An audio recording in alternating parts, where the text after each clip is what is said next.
As ações e políticas relacionadas à causa pública e também da responsabilidade civil de cada cidadão estão sendo discutidas em várias frentes. O senhor Odemilson Donizete Moceiro, presidente do Conselho Regional de Medicina Veterinária do Estado de São Paulo, está aqui conosco em uma reunião de participação de todas essas frentes. Tem vários temas importantes e abordar alguns com o senhor aqui. Primeiro, pela formação do médico veterinário. Imprescindível para a relação da causa animal, indiscutivelmente, mas temos a questão dos EADs presentes nisso. Exatamente. Bom dia, Nelson. Bom dia a todos. Nós temos a medicina veterinária, a zootecnia e outras profissões também, co-irmãs e mesmo outras profissões que estão no nosso país desenvolvendo o seu trabalho para a sociedade, tem essa grande preocupação com a qualidade do ensino. E no caso da medicina veterinária, mais especificamente, preocupa muito para nós do Conselho a atual modalidade EAD, ensino à distância. Nós não somos contra algumas matérias pela modalidade EAD, mas a profissão medicina veterinária, como é a medicina humana, a odontologia, são profissões com prática, profissões da área da saúde com ações práticas que o profissional tem que sair da faculdade já com essa prática para poder exercer a sua profissão de uma forma mais robusta, de uma forma mais técnica. Então nós queremos que a classe política, a própria sociedade reconheça a importância de que essa qualidade do ensino ela seja muito bem trabalhada pela classe política e pelos nossos grandes gestores para que o resultado final seja o mais positivo possível para a nossa sociedade, para o nosso animal, para todos que estão envolvidos. E como fica, na visão do senhor, a regulamentação atual da relação com a produção da indústria de alimentos PET, que é tão gigante quanto a presença dos animais nas casas? A indústria, a nossa profissão, a veterinária, como a zootecnia, tem uma ação importante. Na verdade, são mais de 80 frentes de trabalho da medicina veterinária. E entre elas tem, por exemplo, a qualidade do alimento, onde o alimento, se não tiver com bom estado de sanitário, pode trazer problemas para o consumo, problemas para a população. E o nosso profissional, na inspeção, naquele trabalho de controle sanitário, de controle desse produto, da qualidade do produto, vai permitir com que esse produto não atinja a população em termos de doença, que atinja a sua saúde. Ninguém quer que um filho tenha um problema de saúde por causa do consumo de um alimento indevido. E nós temos essa condição, essa formação para poder chegar nesse resultado. Então, hoje, por exemplo, o governo acabou de aprovar uma legislação que está ligada ao tal de autocontrole. O autocontrole o próprio estabelecimento, ele vai ter profissionais para zelar pelo seu produto e o serviço oficial vai, vamos dizer, auditar, vai fiscalizar esse produto de uma forma mais elaborada. Esse é um tema que está sendo regulamentado e nós, profissionais veterinários, o Sistema Conselhos de Medicina Veterinária, ele está trabalhando para poder fazer com que isso saia da forma mais correta, mais assertiva, para que a nossa população ela seja bem atendida.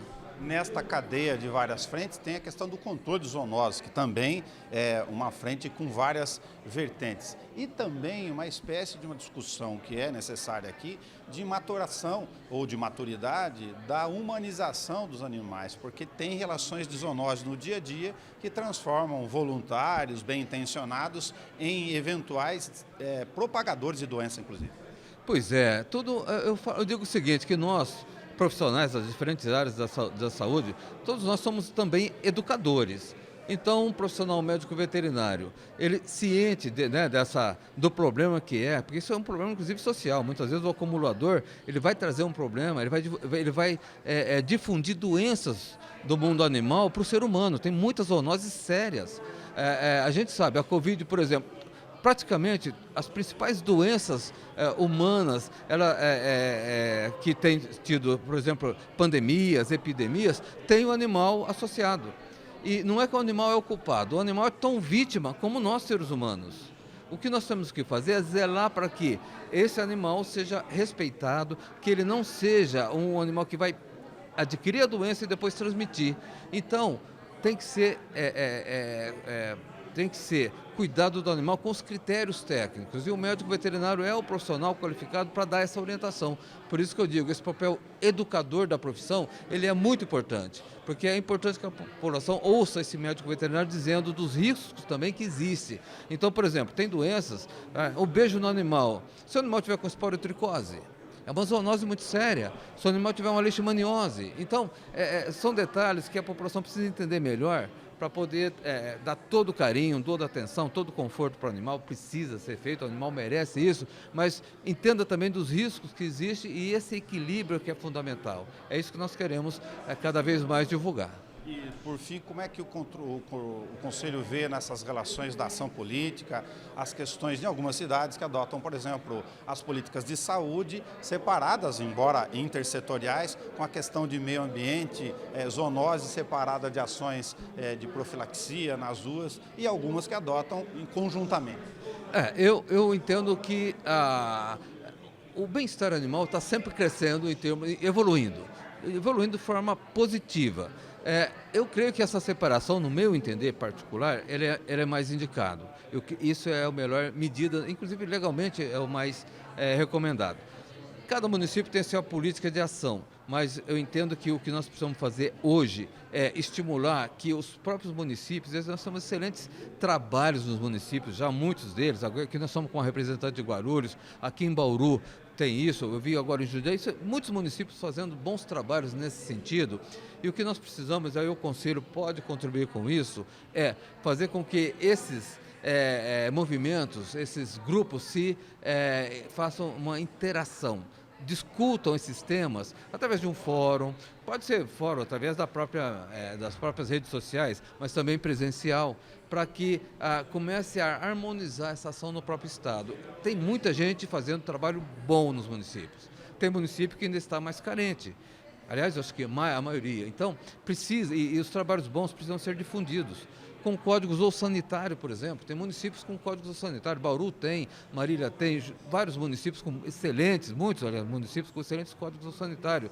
Vamos difundir isso aí, porque eu tenho certeza que todos os 645 municípios do estado de São Paulo têm interesse nisso também. Porque isso aí não é só para dar voto político, mas é uma causa que cada vez mais a sociedade quer que seja atendida com relação ao bem-estar animal, à proteção animal e à saúde única.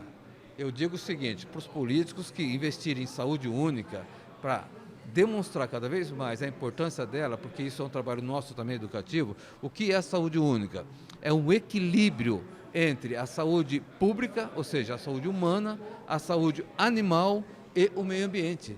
Essa harmonia, esse equilíbrio dessas três frentes é que vai fazer com que nós possamos evitar uma pandemia como a Covid-19 e tantas outras doenças sérias que podem atingir a nossa população, o nosso meio ambiente e também o nosso animal. O que nós queremos é esse equilíbrio, que essa forma técnica, bem analisada, com a participação da população, da classe política, das prefeituras, dos nossos grandes líderes, a gente vai conseguir chegar nesse ponto. Então, eu acho que até o político precisa se envolver mais. E, por fim, a questão da ação, assim como na área de saúde, como analogia, de ações da atenção básica, de responsabilidade do município e de média e alta complexidade do Estado e da União, hospitais regionais veterinários. Nós estamos aqui num grande entroncamento rodoviário, várias concessões. Quem recebe animais silvestres ou em extinção, infelizmente, é o zoológico municipal, sem contar a falta de um hospital veterinário para aqueles que estão em casa, os pets, naturalmente. O hospital veterinário, eu só queria fazer um registro aqui, Nelson, que essa é a obrigação do Conselho, também, vamos dizer, fiscalizar, orientar e também disciplinar, né, a profissão.